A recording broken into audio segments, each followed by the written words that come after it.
spirituality isn't something that is a concept. That we can't think spirituality because that's the thought form. Thought forms is one of the vehicles, the physical, mental, and emotional vehicle. Spirituality is an experience that doesn't have a thought in it. And spirituality is beyond the limitations of a physical form, and it's beyond the feeling body, the emotional form.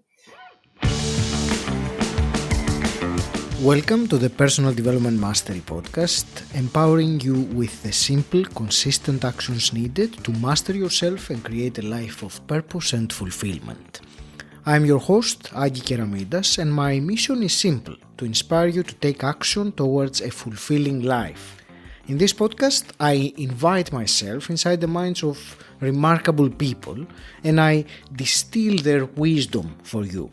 So if you're ready to find practical insights that you can implement right now, make sure you follow the podcast and get the episodes as soon as they are released. Speaking of insights, would you like a free copy of my first book, 88 Actionable Insights for Life?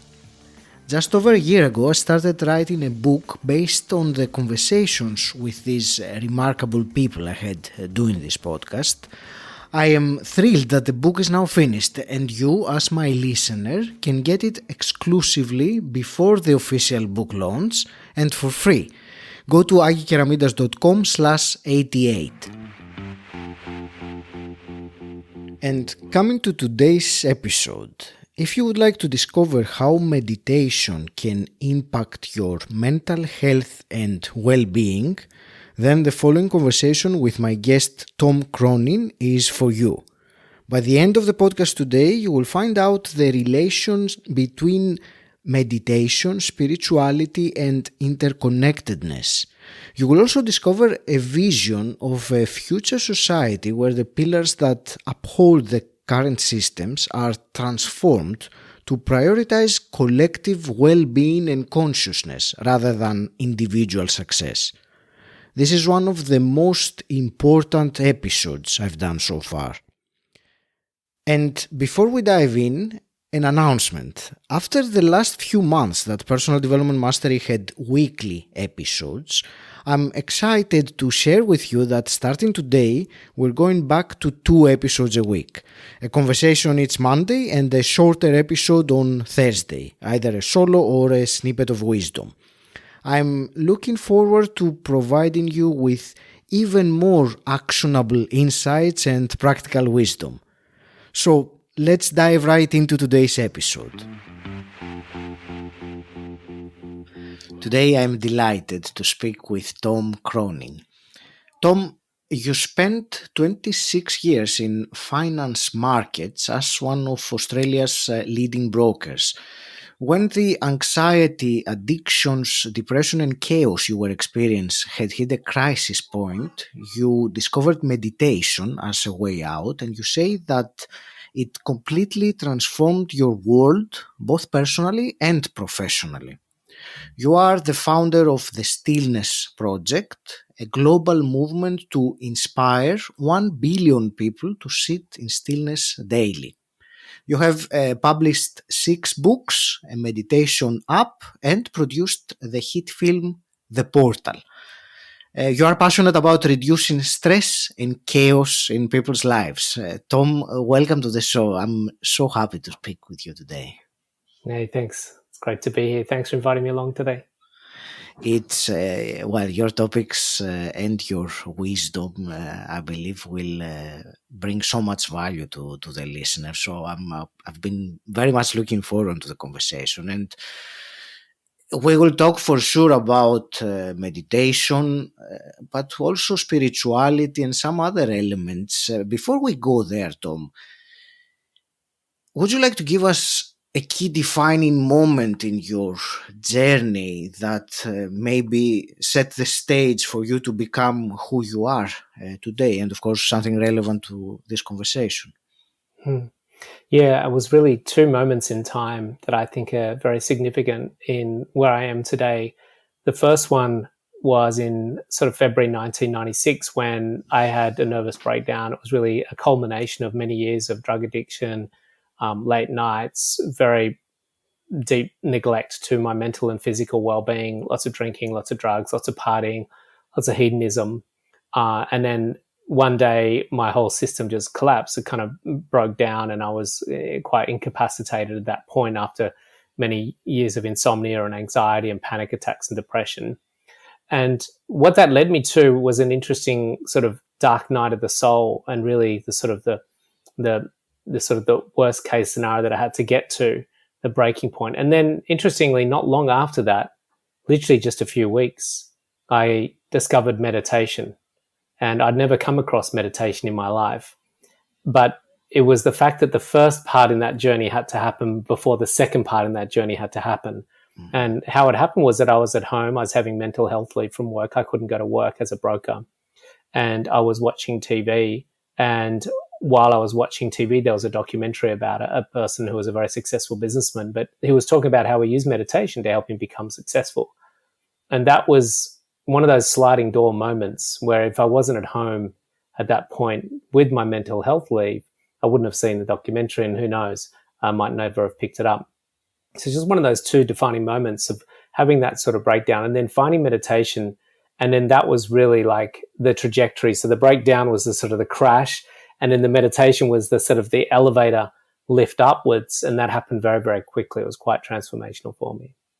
Was that, I'm curious, a specific kind of meditation that you were doing? And also I wanted to ask you, what were your immediate benefits? Because the way you describe it, it must have been something very intense, or I don't know if it was profound. So what happened then? Yeah, it's very distinct, very specific what happened. I did explore lots of different meditations, did a lot of research, and, there was chakra healing and rebalancing and mindfulness exercises. But it wasn't until I came across a particular style. At the time, it was called Transcendental Meditation, also goes by the name of Vedic meditation, where you get a particular mantra. And the beautiful thing about the transcending meditation was twofold.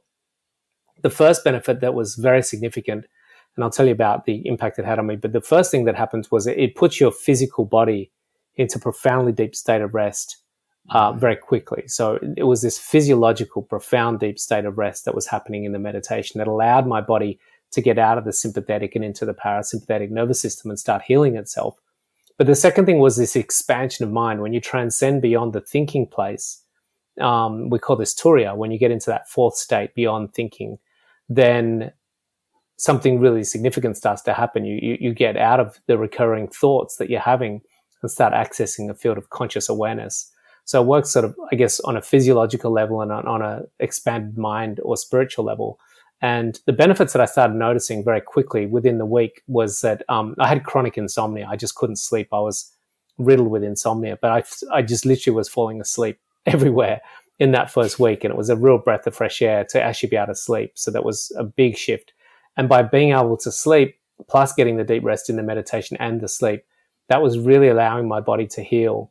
And very quickly, as I got out of the sympathetic nervous system, and you start producing more biochemicals like oxytocin and serotonin and melatonin, a lot of the addictions and the cravings started to just melt away very quickly. My depression started to lift. The anxiety and the panic attacks started to fade away. And I noticed quite a significant shift within just a matter of days and weeks. And I went back to work and continued on as a broker for 16 more years. Oh, that's kind of a surprising thing, because usually people who go through such a transformation, because you mentioned the dark night of the soul, so that preceded your transformation with meditation. So many people during that time realized that part of the reason why I have been in such a state was because of my career. So for you, it was something different then.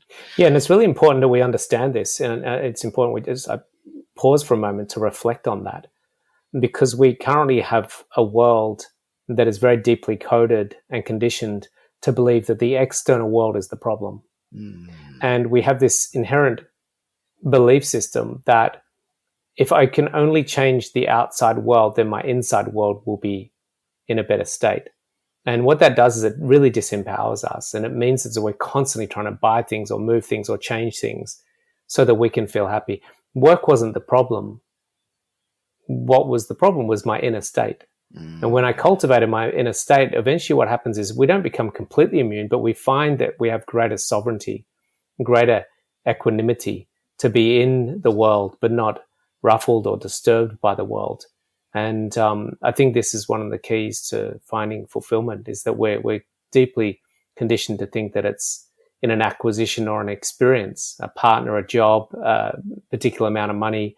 We'll never get there through that model. We'll never get there. Thank you for this beautiful answer. And how you said that work was not a problem, but your inner state was, and how you changed the inner state, and a beautiful description you gave there. So thank you. I have a question regarding meditation. Actually, I have many, but let's start. Let's proceed a little bit with the story, because eventually you became a meditation teacher. So, can you tell me what inspired you to do that, and what changes did that make? Yeah, look, I mean, meditation played such an integral role in changing my life. At the moment, we have a lot of the world with a state of stress, which is showing up in all sorts of things like insomnia and anxiety and panic attacks, depression, deep depression.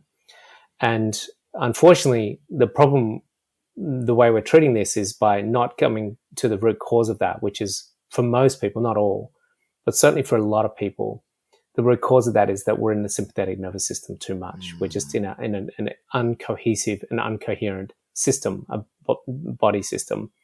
And that we really need to get them first and foremost into deep rest that happens in the meditation, and get their mind out of the recurring patterns, neurological patterns that they're in, so that they can start to recalibrate and reset themselves at a higher level. And so that was the way it was for me. And it was phenomenal how quickly things changed without the medication, without all the talking, just simply by allowing my body to heal itself. And so I became very passionate about trying to support as many people as possible by getting them out of these stressed states and these deteriorated states, and giving them access to the fullness of who they are.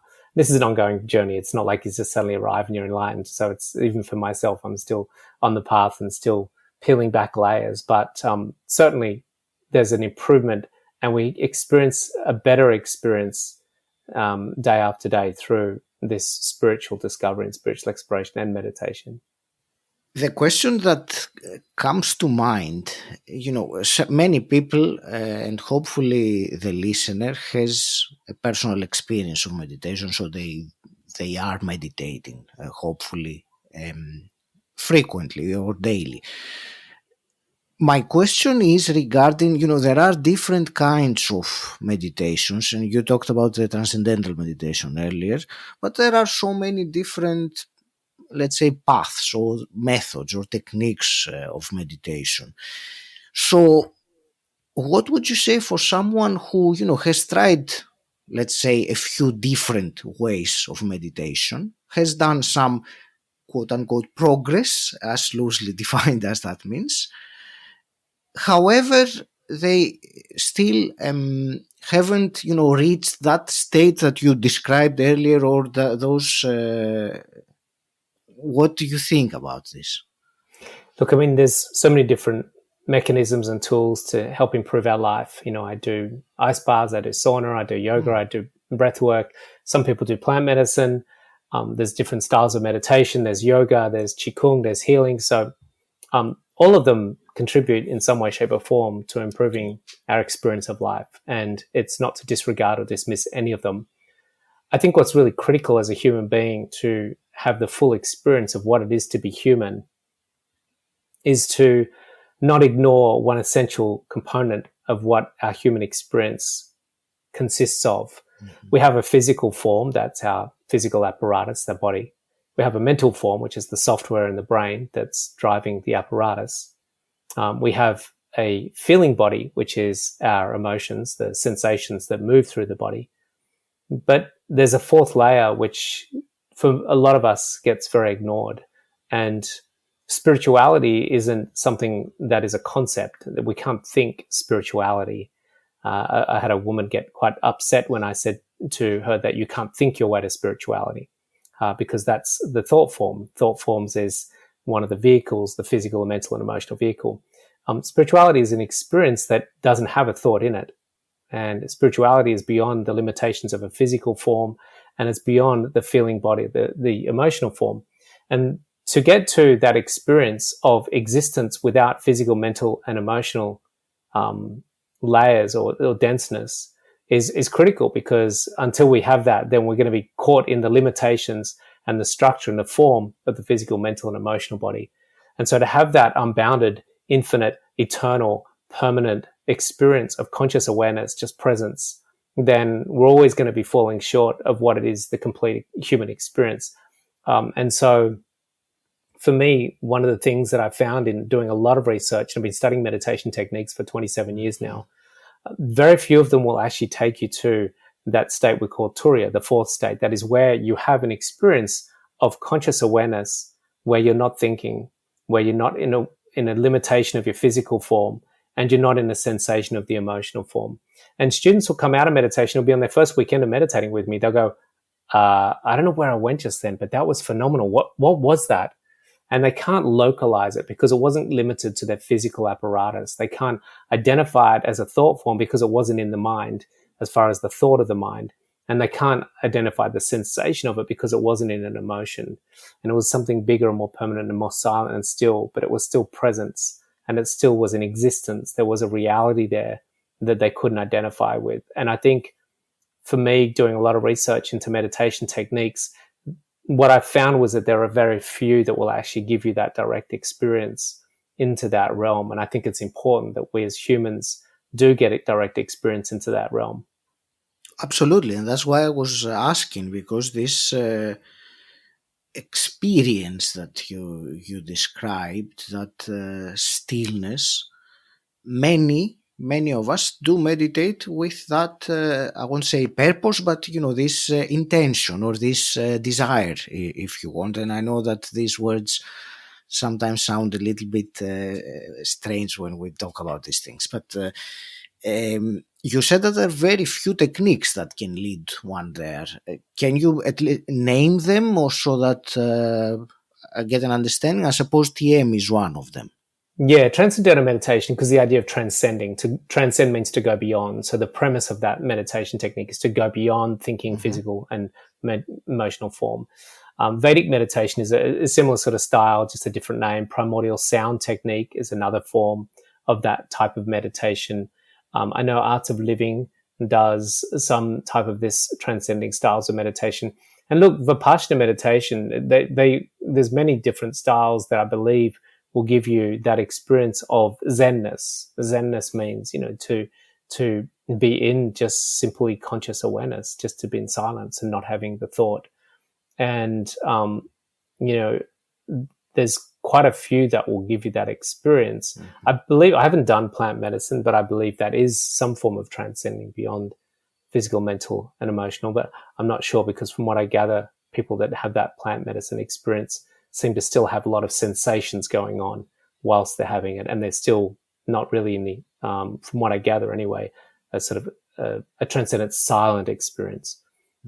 So it could be maybe a pathway, I'm not sure. If you are enjoying this episode, you will find great value and implementable tools in my book, 88 Actionable Insights for Life. As my listener, you can get the book for free and exclusively before its official public launch. Go to agikeramidas.com/88 for your free copy. And now let's get back to the episode. You mentioned about your client with the spirituality, or you can't think the way into your spirituality.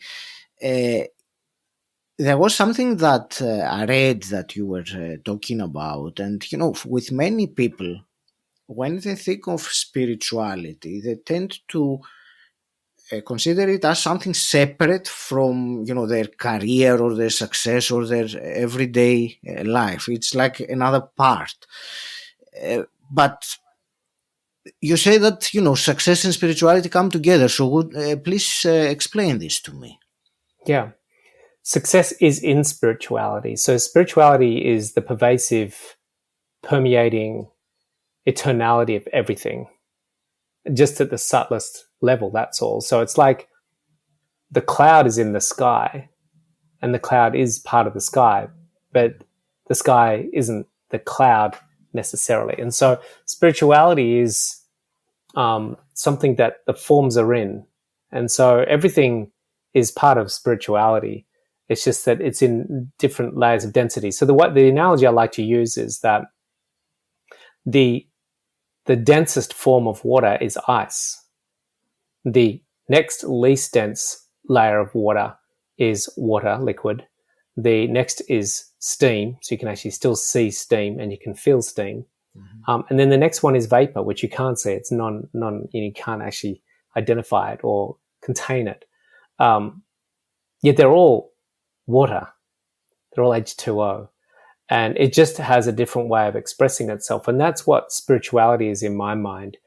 Spirituality is the forms and the phenomenon and the space in between.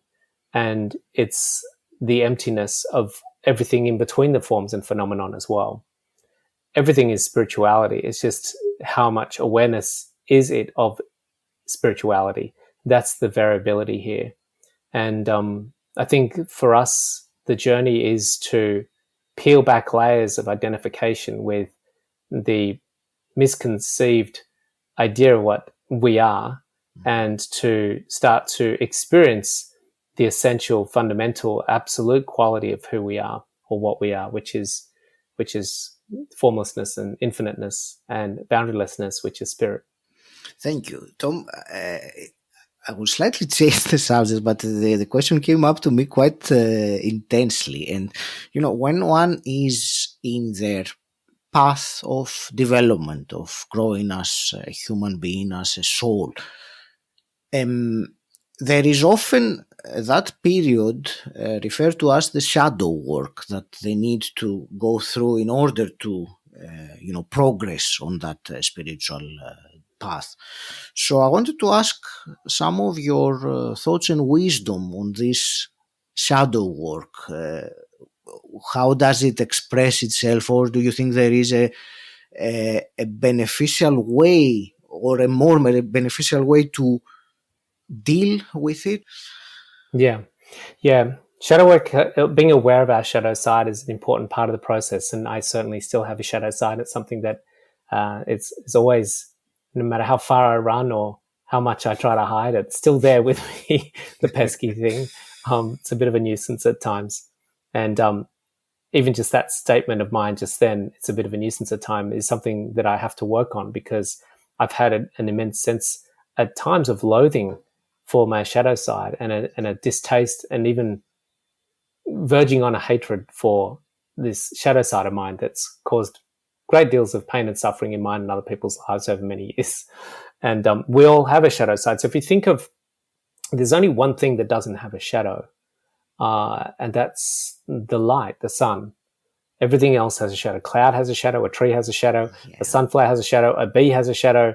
Everything has a shadow, because it's a form and it's the imperfection of the perfection. So the only thing that doesn't have a shadow is the divine or God or source, whatever you want to call it, because it's not the form. Every form will have the ability to create a shadow from the radiance and luminosity of that divine once it becomes broken symmetry from formlessness and divinity into form. Now, of course, it's still always the divine. It's just that it's now taking on a denseness and a seeming separation. And so what I've learned to do, and I'm still learning to do, is to acknowledge that as long as I believe anyway, unless I've yet to find, in all my years of research, I've yet to find a truly enlightened master that doesn't have any shadow side whatsoever. And it's interesting, just in the last 10 years, so many enlightened masters are suddenly being pulled up over hot coals because their shadow side still exists and they've been trying to suppress it for a long time. And so it's a really interesting area for us to explore. And what I'm learning to do is to reconcile and to be present with not just mine, but also everyone else's. We do a lot of finger pointing in our world at the moment. And it's very easy for us to criticize politicians or organizations, companies, individuals that we don't like because of there's something about them that we think is at fault. But all the time we're pointing fingers, we have three fingers pointing back at ourselves. And why we see it in the outside world is because we haven't reconciled, or we haven't acknowledged, or we haven't learned to live with and be compassionate about our own shadow side. And I think that we've got to learn to do that, because we're going to be very discontent and very, there'll be a lot of suffering continuing on in our lives. And it's a really tricky area to get into, because we want to be perfection. We want to be the good guy. We want to be holy. We want to be saintly. We want to not have faults. We don't want to hurt people. Well, some people don't want to hurt people, but, it's just the nature of the fallibility of the forms from divinity going into this earthly realm. And from what I'm gathering and what I'm seeing in my own research, that it seems to be there all the time, no matter how much work you do. Thank you for this beautiful answer, Tom.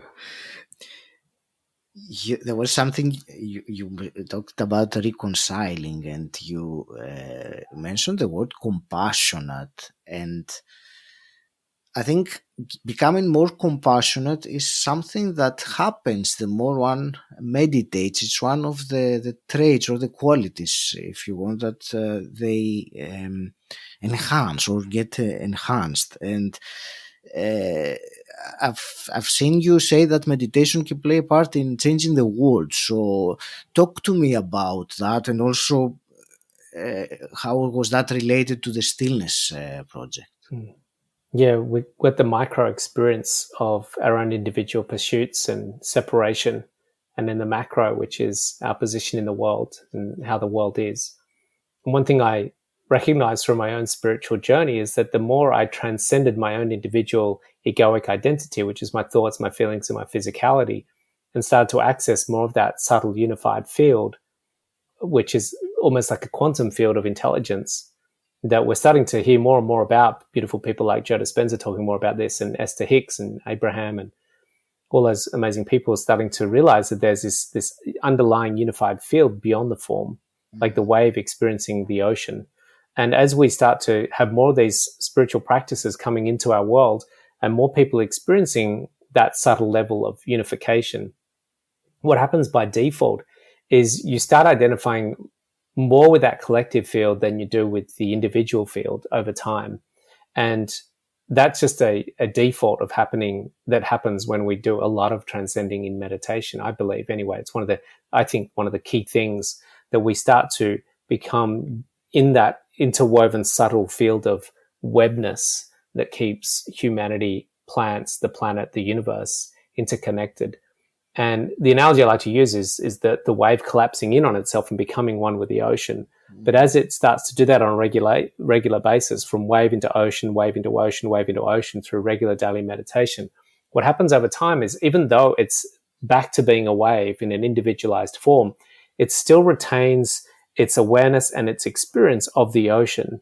And when it becomes a realization of its oceanic status, it starts to realize that and see and witness and experience all other waves as an extension of it.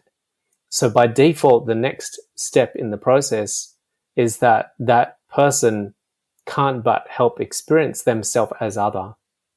And this is where compassion gets born out of, because it's very hard for my hand to pick up a hammer and hit my toe, even though they're very different. They look different. The hand looks different from the foot. They have very different functions. They're a long way apart, but they're actually part of one whole body.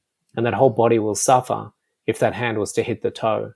And that's what this importance of meditation, why I believe that we're going to have a very different world when we have more people transcending, because by default, we're going to create different businesses that are impacting and supporting and uplifting the collective, the whole. And that's not just other humans. It's the bees, it's the fungi, it's the whales in the ocean, it's the air, it's the trees, it's everything. And we realize that we're actually part of this interwoven connection. And we start to see that matrix. We start to become aware of that matrix. We start to live as that matrix, an interwoven web that is inseparable. And by default from there, we start to experience compassion and love. Thank you. I want to stay with this a little bit more, and because I really feel inspired by the vision that you're looking at these things happening, and I believe that we are happening. There is a big change and transition in our era.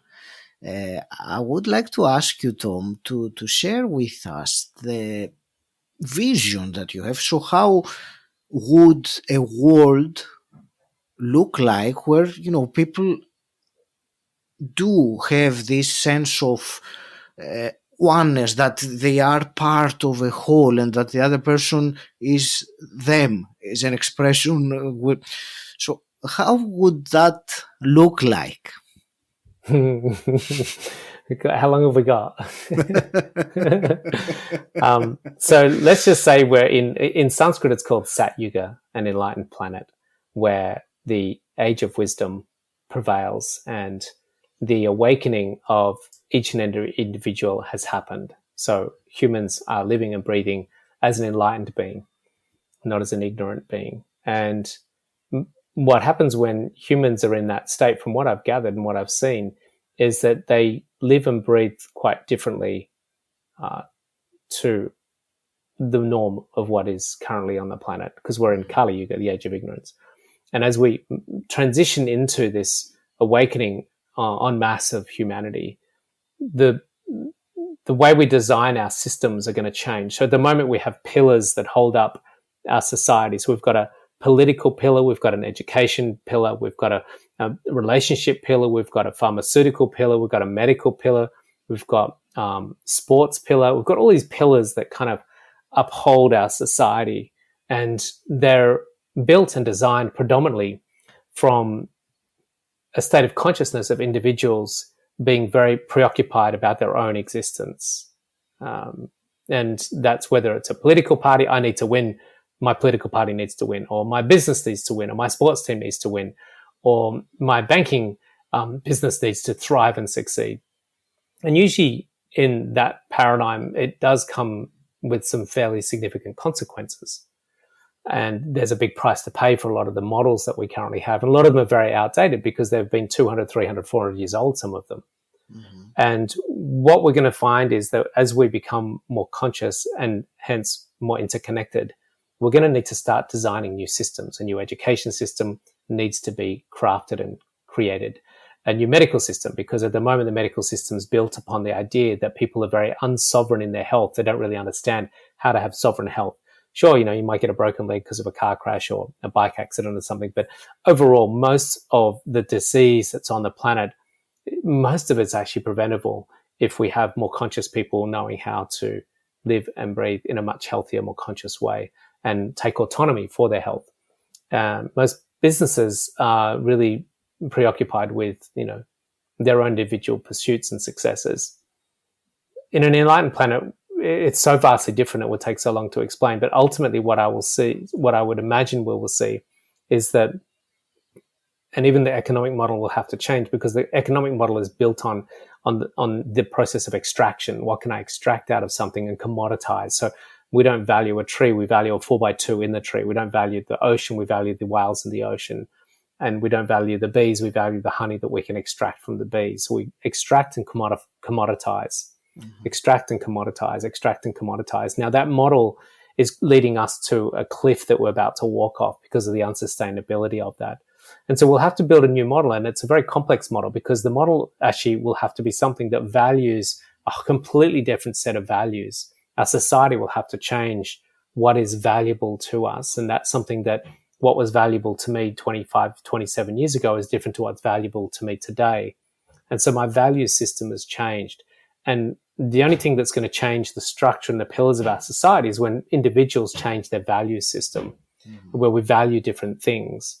So at the moment, we really value the acquisition of something. What we're in at the moment is outcome-oriented fulfillment, where our fulfillment is derived, whether it's a politician, whether it's a business, whether it's a country, whether it's an individual. My fulfillment is derived from an acquisition or an experience or an outcome.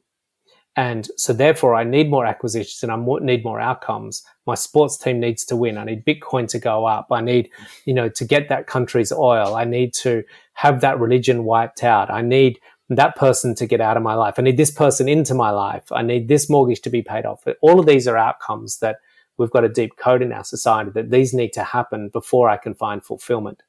But when we get an enlightened society, what's going to happen is we have people in finding an internal state of fulfillment, which immediately changes their need for the outcomes. And that's why some of the happiest, most blissful people I've ever met lived in these little caves carved out of the side of the Ganges.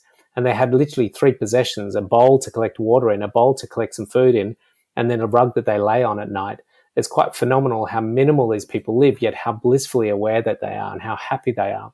And so for us to get into that world that we just simply don't need those acquisitions or those outcomes means we have to shift the states of consciousness of the people that are in the world.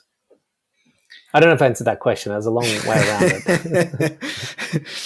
Yes, it answered the question in a short way. Of course, when you said how long do we have, it is something that I bet you could speak for hours. But you answered the question, and the reason why I asked you in the first place was, a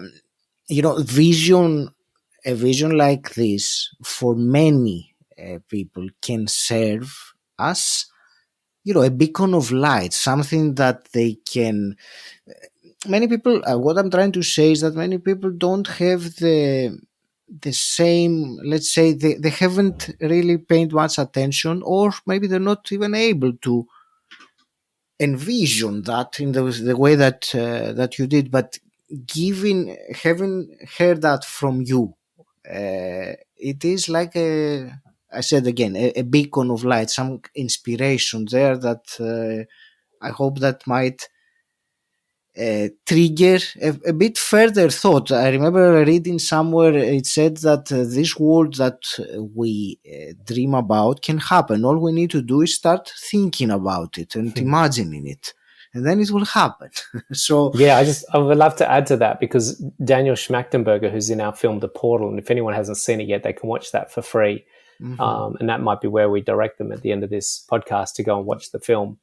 And there's a book that comes with that. And Daniel Schmachtenberger, who I believe is one of the greatest minds on the planet at the moment, he is a futurist, which has this capacity. And there's a few people on the planet who are recognized and qualified futurists, and he's one of them.